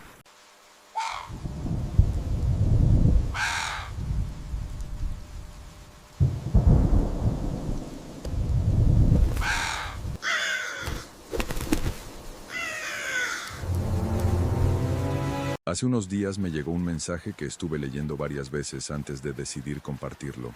Me lo envió una mujer llamada Rosa, que vive en un pueblo del interior y que tardó casi 3 años en escribirlo porque, según sus propias palabras, ponerlo en texto lo hace más real. Si tú tienes algo así guardado, algo que no has podido contarle a nadie, escríbeme. Publico estas historias porque creo que merecen ser escuchadas. Lo que Rosa vivió ocurrió cuando era joven y fue a pasar el verano en la casa de su abuela materna, en un pueblo donde todo el mundo se conocía y donde, según descubrió Rosa, todo el mundo sabía cosas que nadie hablaba en voz alta. Tenía 19 años cuando fui a pasar el verano en casa de mi abuela Petra. No era la primera vez que iba al pueblo. De niña había ido varias veces con mis padres, pero hacía al menos 5 años que no volvía, y en ese tiempo yo había cambiado lo suficiente como para ver el lugar con ojos distintos. Ya no era la niña que corría por los campos sin preguntar nada. Ahora era una joven que observaba, que notaba, que hacía preguntas que a veces incomodaban a los adultos. El pueblo se llamaba Veredas, un nombre raro para un pueblo, siempre lo pensé. Como si alguien hubiera querido nombrar no el lugar, sino los caminos que llevaban a él. Eran unas 300 personas en invierno, quizás el doble en verano con los que volvían de visita. Casas blancas y bajas, una iglesia en el centro, una plaza con 2 bancos de piedra y un naranjo tan viejo que nadie recordaba haberlo visto crecer. El tipo de lugar donde el tiempo pasa de otra manera. Mi abuela Petra vivía sola desde que mi abuelo había muerto años atrás. Era una mujer pequeña y silenciosa, de esas que no hablan mucho pero que cuando hablan siempre dicen algo que vale la pena escuchar. Me recibió con un abrazo largo y una sopa caliente, y en los primeros días todo fue exactamente lo que yo esperaba de ese verano. Tranquilidad, calor seco, tardes largas en el porche, noches que olían a tierra y a jazmín. Fue en la segunda semana cuando empecé a notar cosas. La primera fue la vecina. La casa de mi abuela Petra tenía a la derecha un terreno baldío y a la izquierda otra casa, separada apenas por una pared medianera baja. La mujer que vivía ahí se llamaba Dolores, aunque todo el mundo en el pueblo la llamaba simplemente la Lola, con ese artículo delante que en algunos pueblos se usa con cariño y en otros con otra cosa que no es exactamente cariño. La Lola tendría unos 60 años, era alta para ser del pueblo, de esa generación, y se movía con una lentitud particular que no parecía cansancio sino deliberación, como si cada movimiento que hacía hubiera sido considerado antes de ejecutarse. La había visto un par de veces asomada a su lado de la pared, regando sus plantas, y cada vez que nuestras miradas se cruzaban, ella apartaba la vista primero, rápido, como si mirarme directamente fuera algo que prefería evitar. Le pregunté a mi abuela Petra por ella una tarde mientras pelábamos judías en la cocina. Mi abuela tardó un momento en responder. Sus manos siguieron trabajando con esa eficiencia automática de quien ha pelado judías miles de veces. La Lola es la Lola, dijo finalmente, que era la clase de respuesta que no respondía a nada pero que en ese pueblo parecía suficiente. ¿Se llevan bien?, insistí. Nos respetamos, dijo mi abuela. Y cambió el tema. Esa noche, desde mi cuarto que daba al lateral de la casa donde estaba la pared medianera, escuché a la Lola en su jardín. No era raro que estuviera afuera a esa hora, era verano, y el calor hacía preferible la noche al día. Pero lo que escuché no era el sonido de alguien regando o sentado tranquilamente. Era un murmullo, continuo, bajo, con ese ritmo específico de quien recita algo de memoria. Como un rezo, pensé. Pero no era el ritmo de un rezo que yo reconociera. Duró tal vez 20 minutos. Luego silencio, y el sonido de una puerta cerrándose. Me dormí pensando en ello. El mercado del pueblo se hacía los martes por la mañana en la plaza. Era pequeño, 4 o 5 puestos, pero todo el mundo iba porque el mercado no era solo un lugar para comprar, sino el lugar donde el pueblo se informaba de sí mismo. Mi abuela Petra iba cada semana sin falta, y ese primer martes me llevó con ella. Fue ahí donde conocí a Amparo. Amparo tenía mi edad, 19 años, y era la nieta de uno de los hombres que tenía un puesto de verduras. Había nacido en el pueblo, pero había pasado los últimos años estudiando en la ciudad, igual que yo, y eso creaba entre nosotras una especie de terreno común inmediato. Nos pusimos a hablar mientras nuestras abuelas hacían sus compras, y para cuando terminó el mercado ya habíamos acordado vernos esa tarde. Amparo conocía el pueblo con esa intimidad de quien ha crecido en él, pero también con la distancia crítica de quien ha estado fuera el tiempo suficiente para verlo desde afuera.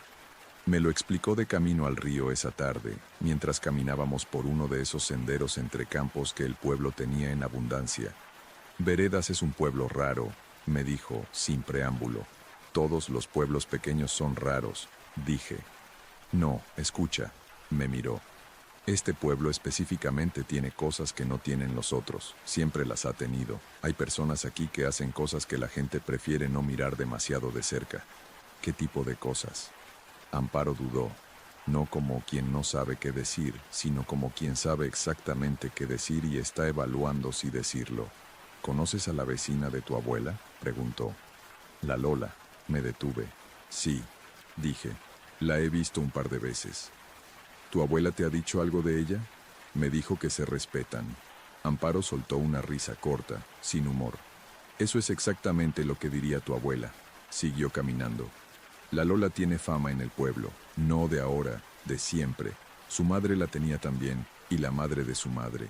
Hay gente que va a verla cuando tiene problemas que no sabe cómo resolver, y hay gente que la evita completamente, y hay gente, como tu abuela, que vive al lado y simplemente coexiste, con cuidado. ¿Fama de qué exactamente?, pregunté, aunque ya tenía una idea. Amparo me miró de costado. De saber cosas, dijo. De poder hacer cosas, de las dos. Esa noche le pregunté a mi abuela Petra directamente. Estábamos en la sala después de cenar con la tele encendida pero sin volumen, como tenía costumbre de dejarla. Y yo esperé a que hubiera ese silencio cómodo que se instala entre personas que se conocen bien antes de hablar. Amparo me contó cosas sobre la Lola, dije. Mi abuela no cambió de expresión. Siguió mirando la pantalla. Amparo habla mucho, dijo. Es verdad lo que dicen de ella. Ahora sí me miró, con esa atención suya que era difícil de sostener porque tenía dentro algo que yo no sabía cómo nombrar, algo viejo y preciso.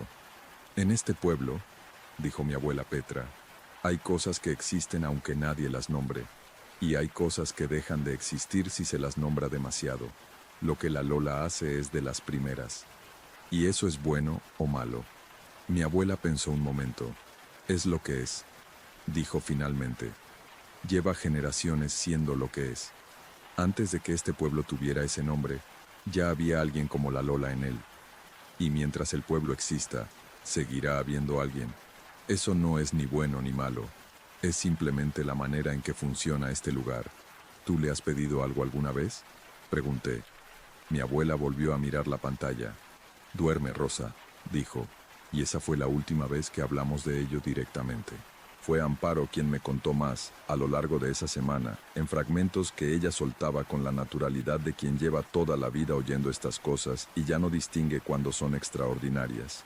La Lola, según Amparo, era lo que en el pueblo llamaban una curandera, aunque esa palabra era demasiado simple y demasiado inocente para lo que realmente implicaba. Sí, preparaba remedios con plantas, y sí, la gente acudía a ella cuando el médico del pueblo cercano no daba respuestas satisfactorias, pero también hacía otras cosas. Deshacía males, decían algunos. Ponía males, decían otros, aunque eso siempre lo decían en voz baja. Conocía formas de intervenir en asuntos que no tenían solución visible. ¿Y tú le crees?, le pregunté a Amparo un día. Ella consideró la pregunta con seriedad. Yo he visto cosas, dijo. Cuando era chica, la hija de un vecino se puso muy enferma. Los médicos no sabían qué era. La familia fue a ver a la Lola. A la semana la niña estaba bien. Hizo una pausa. Puede haber tenido explicación natural. Probablemente la tenía. Pero también hay otras cosas que vi que no tienen explicación natural. Así que no sé si creerle exactamente. Lo que sé es que no me parece prudente no creerle. Era una distinción fina, pero la entendí perfectamente. El evento que cambió todo ocurrió un jueves por la noche, hacia el final de la tercera semana. Mi abuela Petra se había acostado temprano porque tenía jaqueca. Yo me quedé en la sala leyendo hasta tarde, con la ventana abierta al calor nocturno y el sonido de los grillos afuera llenando el silencio. Era una de esas noches perfectas de verano que hacen que el mundo parezca tranquilo y completo. Alrededor de las 11:30 escuché pasos en la calle. No era raro. Aunque el pueblo era pequeño, había gente que salía a caminar de noche para escapar del calor. Pero estos pasos se detuvieron frente a la casa, y luego escuché un golpe suave en la puerta. No un golpe urgente ni fuerte. 3 toques discretos, con los nudillos. Me acerqué a la puerta. Dudé un momento. ¿Quién es?, dije sin abrir. Soy la Lola, dijo la voz del otro lado. Necesito hablar con tu abuela. Abrí la puerta. La Lola estaba de pie en el umbral, con una expresión que yo no había visto antes en su cara. No exactamente miedo, porque me pareció que la Lola no era una persona que se asustara con facilidad. Era algo más parecido a la preocupación intensa de quien ha evaluado una situación y ha determinado que requiere atención inmediata. Mi abuela tiene jaqueca, dije. Está durmiendo. Despiértala, dijo la Lola. Es importante. Había algo en su voz que me hizo ir sin cuestionarlo más. Desperté a mi abuela Petra. Ella se sentó en la cama, me miró, y por la forma en que lo hizo, yo supe que comprendió sin que yo dijera nada que algo había cambiado. ¿La Lola?, dijo. Sí. Mi abuela se levantó, se puso la bata y fue a la sala. Yo las escuché hablar desde el pasillo, no porque estuviera espiando activamente, sino porque la casa era pequeña y las voces viajaban. No pude escuchar todo, solo fragmentos. La Lola hablaba en voz baja y rápida y mi abuela respondía con monosílabos y preguntas cortas. Lo que sí entendí fue esto. La Lola había visto algo esa noche en el lindero del pueblo, en el camino que llevaba a los campos del este. No me quedó claro exactamente qué había visto, pero la urgencia con que lo describía era suficientemente elocuente. Después de unos 20 minutos, mi abuela vino al pasillo. «Ve a tu cuarto, Rosa», me dijo. «¿Qué pasa?» «Nada que te incumba esta noche». Me miró. «Y no abras la ventana, déjala cerrada hasta mañana». «Abuela». «Rosa». Su voz tenía ese tono que no admitía negociación. «Ve a tu cuarto y cierra la ventana». Fui. Cerré la ventana. Me quedé sentada en la cama escuchando. La Lola estuvo en la casa hasta pasada la medianoche. Las escuché moverse, escuché el sonido de la cocina, un olor a algo que se calentaba y que no reconocí. No era ninguna de las cosas que mi abuela cocinaba normalmente. Y en un momento, brevemente, escuché a las dos mujeres recitar algo al unísono. con ese ritmo que yo ya había escuchado desde la Lola en su jardín, pero ahora más claro y más intencional. Luego silencio, la puerta, los pasos de la Lola alejándose por la calle, y mi abuela tocando suavemente en mi puerta. «Ya está», dijo desde afuera. «Puedes dormir tranquila». «¿Qué era?», pregunté. «Una pausa larga, una cosa que se había acercado demasiado», dijo mi abuela. «Ya no está. No dormí bien esa noche, pero tampoco escuché nada más». Al día siguiente Amparo notó que yo tenía algo diferente en la cara, esa expresión de quien ha presenciado algo que no sabe cómo clasificar, y me preguntó directamente qué había pasado. Le conté todo, los pasos, los 3 golpes, la conversación que no pude escuchar completa, el olor extraño desde la cocina, el recitado en voz baja de las 2 mujeres. Amparo escuchó sin interrumpir. Cuando terminé, asintió despacio. «¿Cerca del Camino del Este?», preguntó. «Eso fue lo que entendí, sí. Ese camino tiene historia», dijo. «La gente del pueblo no lo usa de noche. Hace mucho que no lo usa». Me miró. «Hay una historia vieja sobre ese camino, sobre algo que lo frecuenta desde hace generaciones. No sé si es verdad, son esas cosas que se cuentan y ya nadie sabe dónde empezaron. Pero lo que sé es que la gente aquí lo evita de noche por razones muy concretas». «¿Qué tipo de historia?», pregunté. Amparo tardó en responder. «Que alguien hizo un trato en ese camino hace mucho tiempo», dijo. «No alguien de ahora, alguien de antes, de cuando el pueblo era mucho más pequeño y las cosas que había en esos campos todavía eran más accesibles. El trato fue para conseguir algo, tierra, cosecha, no sé exactamente los detalles, y lo que recibió a cambio del trato sigue viniendo a cobrar». Hizo una pausa. «Eso es lo que cuentan, y lo que la Lola, y antes que ella su madre, y antes su abuela, se encarga de manejar». Lo procesé en silencio. «¿Y mi abuela lo sabe?», dije finalmente. «Tu abuela lleva 70 años viviendo al lado de la Lola», dijo Amparo. «¿Tú qué crees?». No le pregunté más a mi abuela Petra sobre esa noche. Ella tampoco volvió a mencionarla. Seguimos con la rutina del verano, las mañanas en el mercado, las tardes en el porche, las noches con la tele sin volumen, como si nada hubiera cambiado. Pero yo sí había cambiado la forma en que miraba las cosas. Empecé a notar detalles que antes habría ignorado. Las plantas específicas que crecían en el jardín de la Lola, algunas de las cuales yo había visto secarse en manojos en la cocina de mi abuela sin preguntarle para qué eran. Las marcas discretas en el umbral de la puerta de mi abuela, trazadas con algo que se renovaba periódicamente porque el color cambiaba.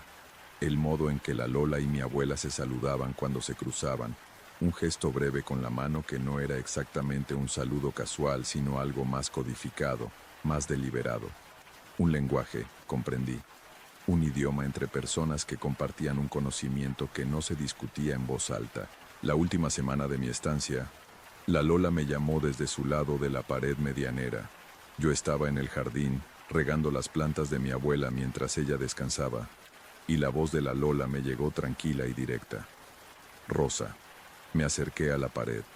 La Lola estaba de pie al otro lado, con ese modo suyo de estar completamente quieta, como algo que no necesita moverse para demostrar que está presente. «Sí», dije. Me miró durante un momento, con esa mirada directa que había evitado las primeras semanas. Ahora no la evitaba. «Tienes los ojos de tu abuela», dijo. «No los de tu madre, los de tu abuela». No supe qué responder. Era una observación extraña, pero había algo en la forma en que lo dijo que sugería que no era un comentario sobre parecido físico. «Tu abuela es una buena mujer», continuó la Lola. «Ha sido buena vecina. Ha entendido lo que hay que entender y ha dejado en paz lo que hay que dejar en paz. No todo el mundo sabe hacer eso». «¿Qué hay que entender?», pregunté.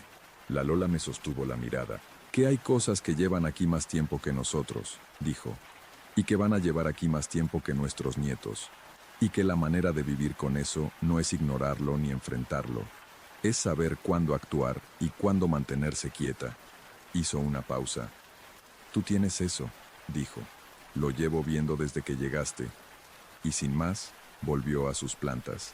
Esa noche se lo conté a mi abuela Petra. Le conté exactamente lo que la Lola me había dicho, palabra por palabra. Mi abuela me escuchó. Y cuando terminé, por primera vez en todo ese verano, me miró con una expresión que no era la habitual, no era la de la mujer práctica y silenciosa. Era algo más abierto, algo que se parecía, si no me equivoco, al alivio. La Lola no dice esas cosas a cualquiera, dijo. ¿Qué significa? Mi abuela pensó durante un momento largo. Significa que cuando yo no esté, dijo finalmente, va a necesitar a alguien, y que cree que ese alguien podría ser tú. El silencio que siguió fue uno de esos silencios que cambian el peso de todo lo que hay dentro de él. Volví a la ciudad en septiembre. No hablé de ese verano con nadie, no porque no hubiera querido, sino porque no sabía cómo empezar. Hay experiencias que no tienen un formato natural en el lenguaje cotidiano, que requieren un contexto que la mayoría de las personas no tiene, y contarlas sin ese contexto es arriesgarse a que suenen a otra cosa de lo que son. Volví a Veredas el verano siguiente, y el otro.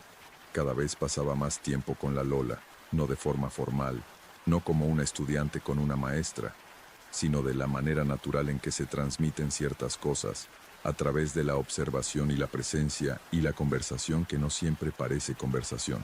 Aprendí sobre las plantas. Aprendí a leer ciertos signos en el comportamiento de los animales y en los cambios del clima que no tenían que ver con meteorología. Aprendí a reconocer cuándo el camino del este debía evitarse y cuándo estaba tranquilo. Aprendí el gesto de saludo que la Lola y mi abuela usaban entre ellas y lo que significaba. Mi abuela Petra murió hace 2 años. Fue tranquila, en su cama, de madrugada, de la manera en que muere la gente que ha hecho bien su trabajo en la vida. Cuando fui a Veredas para el entierro, la Lola me esperaba en el porche de su casa. No me abrazó, no era su estilo. Solo me miró cuando pasé por delante de su puerta. Cuando estés lista, dijo. Nada más. Entendí lo que quería decir. Eso fue hace 2 años. Todavía no sé si estoy lista, pero sigo volviendo a Veredas. Y el camino del este, por ahora, sigue tranquilo. Aunque hay noches, cuando el calor es intenso y el aire tiene ese olor específico que he aprendido a reconocer, en que sé que no va a seguir tranquilo para siempre, y que cuando llegue ese momento voy a tener que saber qué hacer. Eso es todo lo que puedo contar por ahora. Eso fue lo que Rosa me escribió. Al final del mensaje añadió que sigue yendo a Veredas cada verano, y que la Lola sigue ahí. No me dio más detalles, y la verdad es que tampoco los necesito. Hay historias que se sostienen mejor con lo que no dicen. Si algo de lo que Rosa contó te resultó familiar, si creciste en un lugar donde había personas como la Lola o donde ciertas cosas se sabían sin nombrarse, me encantaría que lo dejaras en los comentarios. Esas historias también merecen ser contadas. Cuídate esta noche. Nos escuchamos en la próxima historia.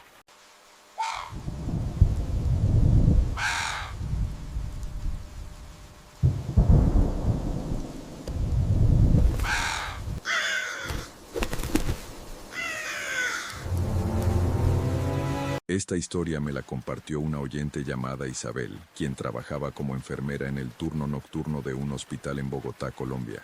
Lo que presenció en la sala de maternidad durante varios meses la llevó a cuestionar todo lo que creía sobre la vida, la muerte y lo que existe entre ambos estados. Si trabajas en hospitales durante la noche y has sido testigo de cosas que la ciencia no puede explicar, me encantaría leer tu experiencia en los comentarios. Esta es la historia de Isabel y la entidad que protegía a los recién nacidos en la sala 3. Mi nombre es Isabel, y durante 8 años trabajé como enfermera en el Hospital San Rafael de Bogotá, específicamente en el pabellón de maternidad del turno nocturno. Era un trabajo demandante pero gratificante. Ayudar a traer nuevas vidas al mundo, cuidar de las madres y sus bebés, era algo que me llenaba de propósito. Pero después de lo que viví durante 6 meses en la sala 3, renuncié. No por miedo exactamente, sino porque ya no podía fingir que entendía las reglas del mundo en el que trabajaba. Todo comenzó en marzo del año pasado. El hospital había renovado completamente el ala de maternidad, agregando nuevas salas de recuperación postparto. La sala 3 era la más grande, con capacidad para 6 camas, ubicada al final del pasillo este, lejos de las estaciones de enfermería principales. Desde el primer día que abrió, algo se sentía diferente en esa habitación. No era nada obvio. solo una sensación. El aire era más denso allí, más frío incluso cuando la calefacción funcionaba perfectamente. Y había un olor sutil que ninguno de nosotros podíamos identificar. Flores secas mezcladas con incienso antiguo. Las madres que se recuperaban allí reportaban sueños vívidos. Siempre el mismo sueño. Una mujer vestida de blanco de pie junto a las cunas de sus bebés, vigilando. Al principio pensamos que era solo el estrés posparto, las hormonas, el agotamiento, pero los sueños eran demasiado consistentes. Madres que nunca se habían conocido, de diferentes edades y contextos, todas describían exactamente la misma figura. Una mujer joven, con cabello negro largo hasta la cintura, vestida con lo que parecía ser ropa de época colonial. Y todas decían lo mismo, que la mujer no les causaba miedo, sino una sensación de protección. Yo era escéptica. Había trabajado en hospitales suficientes años para saber que la gente ve cosas cuando está cansada, medicada o emocionalmente vulnerable. Descartaba los reportes como alucinaciones benignas. Hasta la noche en que la vi. Era un martes a las 2 de la mañana. Había 4 madres en la sala 3, todas con sus bebés recién nacidos durmiendo en cunas junto a sus camas. Estaba haciendo mi ronda de chequeo rutinario cuando escuché algo desde la sala. Una canción de cuna. Suave, melódica, en un español antiguo que apenas podía entender. Abrí la puerta silenciosamente, esperando encontrar a una de las madres despierta cantando a su bebé, pero todas dormían. Y de pie en el centro de la habitación, moviéndose entre las cunas, estaba ella, la mujer del vestido blanco, exactamente como las madres la habían descrito, joven, hermosa de una manera etérea, con ese cabello negro que parecía moverse sin que hubiera viento. Su vestido era de estilo colonial español, con encaje en el cuello y las mangas. No era sólida. Podía ver a través de ella hacia la pared del otro lado, pero tampoco era completamente transparente. Era como mirar algo a través de un velo muy delgado, presente pero no completamente en este mundo. Se movió de cuna en cuna, inclinándose sobre cada bebé. No los tocaba, pero hacía un gesto con sus manos, como si estuviera dibujando algo invisible en el aire sobre ellos. Y mientras lo hacía, continuaba cantando esa canción de cuna en su idioma antiguo. Me quedé congelada en la puerta, incapaz de moverme o hablar.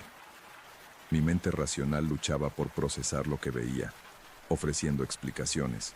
Estaba agotada. Era un reflejo extraño de luz. Estaba teniendo algún tipo de alucinación. Pero entonces ella se giró y me miró directamente. Sus ojos eran profundamente tristes. No amenazantes, no maliciosos, solo infinitamente melancólicos. Nos miramos por lo que pareció una eternidad, pero probablemente fue solo segundos. Luego, ella asintió ligeramente, como reconociendo mi presencia, y simplemente se desvaneció. No caminó hacia algún lugar, no se disolvió gradualmente, simplemente dejó de estar allí. Cerré la puerta con manos temblorosas y caminé directamente a la estación de enfermería. Mi compañera esa noche, Rosa, me miró con preocupación. ¿Estás bien? Te ves pálida. Acabo de ver la mujer en la sala 3, la del vestido blanco. Rosa se puso seria. ¿También la viste? ¿También? Isabel, todas las que trabajamos turno nocturno la hemos visto al menos una vez, algunas más que otras. Pensamos que eras escéptica, que te burlarías si te lo decíamos. Me senté procesando esto. ¿Quién es? No lo sabemos con certeza, pero hay historias. ¿Sabes dónde construyeron este ala nueva del hospital? Negué con la cabeza. Solía ser el sitio de un convento colonial. Fue demolido en los años 60, pero antes de eso había estado abandonado durante casi un siglo. Y antes de eso, en 1721, fue escenario de una tragedia. Rosa me contó la historia que había investigado después de su primer encuentro con la aparición. Había una monja en ese convento llamada Citlali. El nombre era inusual para una monja española porque ella era mestiza, mitad española y mitad indígena náhuatl. Había sido partera antes de entrar al convento, conocida por su habilidad para traer bebés al mundo de forma segura cuando otros fallaban, pero en 1721 fue acusada de brujería por las otras monjas. La acusaban de usar métodos paganos en sus partos, de murmurar encantamientos sobre los recién nacidos, de hacer marcas invisibles en ellos que supuestamente los protegían de mal de ojo y espíritus malignos. Fue juzgada por la Inquisición, condenada y ejecutada, pero antes de morir, juró que continuaría su trabajo, que seguiría protegiendo a los inocentes sin importar qué le hicieran a su cuerpo mortal. Las madres que la ven nunca sienten miedo, continuó Rosa. Y desde que abrimos la sala 3, ningún bebé ha muerto allí, ni uno solo. Es estadísticamente extraño considerando que tenemos complicaciones en otras salas. Durante las siguientes semanas, la vi 3 veces más, siempre a altas horas de la madrugada, siempre en la sala 3, siempre haciendo lo mismo, moviéndose entre las cunas, haciendo esos gestos sobre los bebés, cantando su canción de cuna antigua. Y comencé a notar algo más. Los bebés en la sala 3 eran más tranquilos que en otras salas. Lloraban menos, dormían más profundamente, y las madres reportaban sentirse inexplicablemente seguras allí, como si algo bueno vigilara sobre ellas. Empecé a investigar por mi cuenta. Visité archivos históricos, hablé con historiadores locales, encontré registros de los juicios de la Inquisición contra Sor Citlali. Las acusaciones eran detalladas, que hacía el signo de la cruz al revés sobre los bebés, que susurraba palabras en náhuatl que nadie más entendía, que llevaba un amuleto pagano escondido bajo su hábito. Pero también encontré testimonios de familias que ella había ayudado, docenas de cartas escritas al convento a lo largo de décadas, agradeciendo a Sor Citlali por salvar a sus bebés cuando otros partos habían fallado. Muchas mencionaban que sus hijos tenían una marca invisible que solo podía verse bajo cierta luz, una marca que supuestamente los protegía. Una noche de mayo tuve la oportunidad de hablar con ella, o más bien, ella me habló. Estaba sola en la sala 3, cambiando las sábanas de una cama vacía. Las otras camas estaban ocupadas, pero todas las madres y bebés dormían.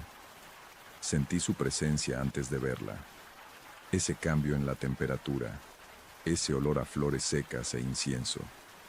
Me giré y allí estaba, más sólida que nunca antes, de pie junto a la ventana. «No temas», dijo. Su voz era suave, con un acento que hablaba de siglos pasados. «Solo hago el trabajo que siempre hice». «¿Eres Citlali?», pregunté, sorprendida de que mi voz funcionara. «Ese fue mi nombre cuando vivía. Ahora soy solo una guardiana. Protejo a los inocentes como juré hacerlo. ¿Por qué aquí? ¿Por qué ahora? Este lugar fue construido sobre tierra sagrada para mi gente, mucho antes de que llegaran los españoles o se construyera el convento. Es un lugar donde el velo entre mundos es delgado, y donde los niños nacen, las fuerzas oscuras siempre están cerca, esperando». «¿Fuerzas oscuras?». Ella se acercó a una de las cunas, mirando al bebé dormido adentro.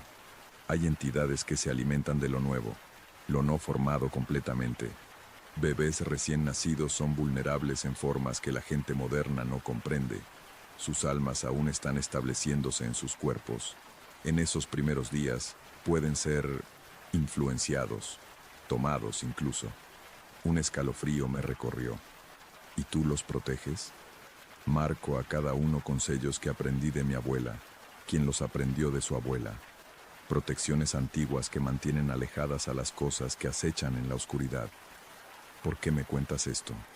Citlali me miró con esos ojos tristes. «Porque pronto necesitarás saberlo. Hay algo viniendo, algo que he mantenido a raya durante meses, pero se está volviendo más fuerte. No podré detenerlo sola». «¿Qué viene?». Pero antes de que pudiera responder, se desvaneció, dejándome sola con mis preguntas y un miedo creciente. Durante las siguientes semanas, la tensión en la sala 3 aumentó. El aire se sentía más pesado cada noche. Las sombras en las esquinas parecían más oscuras, más densas. Y comencé a escuchar cosas, susurros en idiomas que no reconocía, rasguños en las paredes cuando no había nadie cerca. Citlali aparecía casi cada noche ahora, pero se veía más débil, menos sustancial. Y sus marcas protectoras sobre los bebés tomaban más tiempo, como si requiriera más esfuerzo hacerlas. Entonces llegó la noche del solsticio de verano, el 21 de junio. Había 6 bebés en la sala 3 esa noche, todos nacidos ese día, todos sanos. Sus madres dormían exhaustas después del parto. Yo estaba de guardia junto con Rosa y otra enfermera, Patricia. A medianoche, todas las luces de la sala 3 se apagaron simultáneamente. Los respaldos de emergencia no funcionaron. La habitación cayó en oscuridad completa. Y en esa oscuridad, algo más entró. No podía verlo claramente, pero podía sentirlo. Una presencia masiva, fría, hambrienta. Se movía por la habitación, acercándose a las cunas. Y de las cunas, los bebés comenzaron a llorar. No llanto normal de bebés.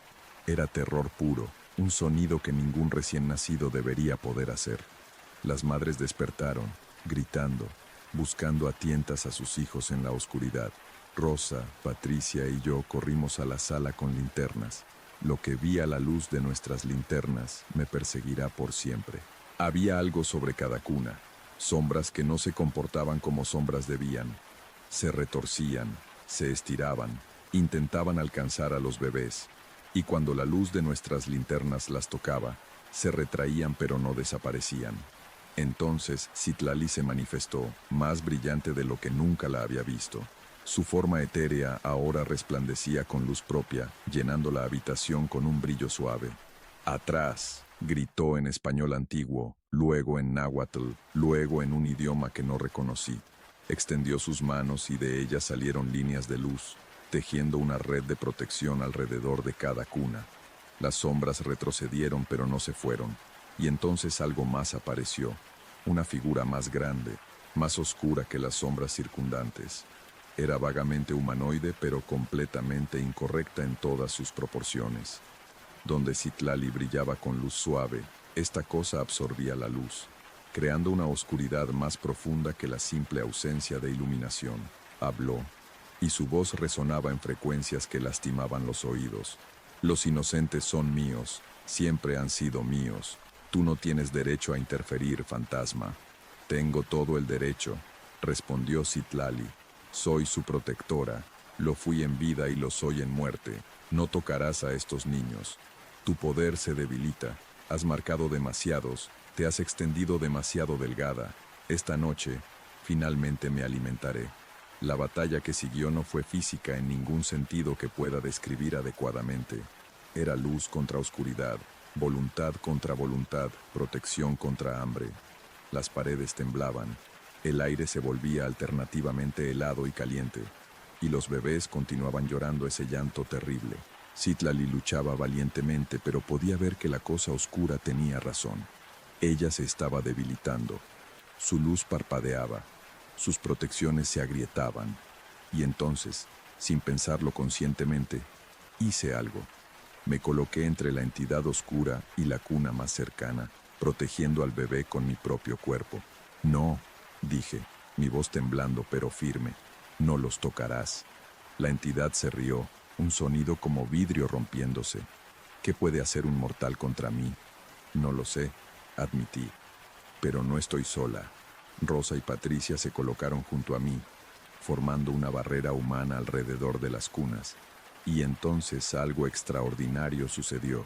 Las madres, débiles del parto, exhaustas, se levantaron de sus camas. Una por una, se colocaron junto a nosotras, formando un círculo de protección alrededor de sus hijos. Estas son nuestras crías, dijo una madre con voz firme. No las tocarás mientras tengamos aliento. Y en ese momento, Citlali encontró fuerza renovada. Su luz brilló más intensamente que nunca. «¿Ves?», le dijo a la entidad oscura, «la protección más fuerte no viene de marcas o sellos, viene del amor de madres por sus hijos, viene de la voluntad de sacrificarse por los inocentes, y mientras eso exista, nunca podrás vencerme». Extendió sus manos y de ellas salió un estallido de luz tan brillante que tuvimos que cerrar los ojos. Cuando los abrimos, la entidad oscura y todas las sombras se habían ido. La electricidad regresó. La habitación se llenó de luz fluorescente normal. Y Citlali seguía allí, pero lucía diferente, más sólida, más presente. Nos miró a todas con gratitud. «Gracias», dijo simplemente. «Me recordaron por qué lucho. No puedo proteger a todos los niños sola. Pero con madres valientes y cuidadoras dedicadas, los inocentes siempre estarán a salvo. Se acercó a cada bebé, haciendo sus marcas una última vez. Pero esta vez podía verlas, símbolos brillantes que flotaban en el aire sobre cada niño por un momento antes de absorberse en su piel. Estos sellos durarán toda su vida, dijo. Los protegerán no solo de entidades oscuras, sino también de malas intenciones, de enfermedades que podrían haberlos tomado, de accidentes que podrían haberlos herido. Son bendiciones tanto como protecciones. ¿Volverá? ¿La cosa oscura?, pregunté. Intentará, pero ahora sabe que este lugar está protegido no solo por mí, sino por la voluntad colectiva de los vivos. Eso es algo que no puede vencer fácilmente. Citlali me miró directamente. Continúa tu trabajo, Isabel. Cuida de las madres y sus bebés. Y cuando veas cosas que no puedes explicar, recuerda, el mundo es más complejo de lo que la ciencia admite. Hay fuerzas tanto de luz como de oscuridad. Y a veces, nosotros en el medio debemos elegir un lado. Y con eso, se desvaneció. Pero esta vez no sentí tristeza, sentí paz. Las madres en la sala 3 esa noche recordaban todo. Hablamos sobre si reportarlo, pero ¿qué diríamos? ¿Que un fantasma de una monja del siglo XVIII protegió a sus bebés de una entidad demoníaca? Acordamos mantenerlo privado, un secreto compartido. Pero la historia se filtró de todas formas, como estas historias tienden a hacerlo. Pronto, madres específicamente solicitaban la sala 3. La llamaban la sala bendita. Y tenían razón. Los bebés que pasaban sus primeros días allí prosperaban de maneras que parecían ir más allá de lo médicamente explicable. Continué viendo a Citlali ocasionalmente durante los siguientes meses. Nunca más tan dramático como esa noche del solsticio, pero allí, haciendo su trabajo silencioso. A veces solo una sombra en la esquina de mi visión, otras veces más clara, sonriendo suavemente mientras vigilaba sobre los recién nacidos. Pero hace 3 meses recibí una oferta de trabajo de día en una clínica pediátrica. Mejor pago, mejores horarios, más cerca de mi familia. Acepté, pero antes de irme, volví a la sala 3 una última noche. Citlali apareció, como si hubiera estado esperándome. «¿Te vas?», dijo. No era una pregunta. «Sí, es tiempo de un cambio. Has sido una buena guardiana. Los niños que ayudaste llevan tu bondad con ellos. ¿Seguirás aquí? Mientras haya bebés que necesiten protección, estaré aquí. Es mi propósito, mi razón de permanecer cuando debería haber pasado hace siglos». «¿No quieres descansar?». Ella sonrió, y por primera vez, la tristeza en sus ojos se aligeró. «Cuando el último niño que marqué viva su vida completa y muera de viejo, entonces descansaré. Hasta entonces, hay trabajo que hacer. ¿Puedo preguntarte algo? Las marcas que haces, las protecciones, ¿son brujería como las monjas te acusaron? Son amor», respondió simplemente. «Conocimiento antiguo pasado de abuela a nieta durante 1000 generaciones, sí, pero en su esencia son solo amor cristalizado en forma de protección. Llámalo como quieras, brujería, bendición, magia, oración. El nombre no importa, la intención sí». Nos miramos en silencio por un momento. «Cuídalos», dije finalmente. «Siempre», respondió. Y me fui del Hospital San Rafael por última vez. Ahora trabajo en la clínica durante el día, atendiendo niños enfermos, administrando vacunas, haciendo chequeos de rutina. Es un buen trabajo, pero a veces lo extraño. El turno nocturno, la quietud del hospital oscuro, y sí, incluso las apariciones. Porque ahora sé que no estamos solos en este mundo, que hay guardianes invisibles trabajando en los márgenes, protegiendo a los vulnerables, manteniendo a raya a la oscuridad. Y sé que cada noche, en la sala 3 del Hospital San Rafael, una monja que fue ejecutada hace más de 300 años continúa su trabajo, marcando bebés con protecciones antiguas, cantando canciones de cuna en idiomas olvidados, manteniéndolos a salvo de cosas que acechan en la oscuridad. Las madres que dan a luz allí no saben conscientemente por qué se sienten tan seguras en esa habitación. Los bebés no recordarán las marcas invisibles que los protegerán toda su vida. Pero Citlali sabe, y ahora yo también. y eso es suficiente. Así termina la historia que Isabel me compartió. Me dijo que todavía visitan algunas de las madres que conoció en el hospital y todas reportan que sus hijos son notablemente saludables y afortunados, como si algo los protegiera. Si has trabajado en hospitales, especialmente en maternidad o pediatría, y has sido testigo de presencias que parecían cuidar de los pacientes, me gustaría mucho escuchar tu experiencia en los comentarios. A veces los guardianes vienen en formas que no esperamos. Que tengas dulces sueños.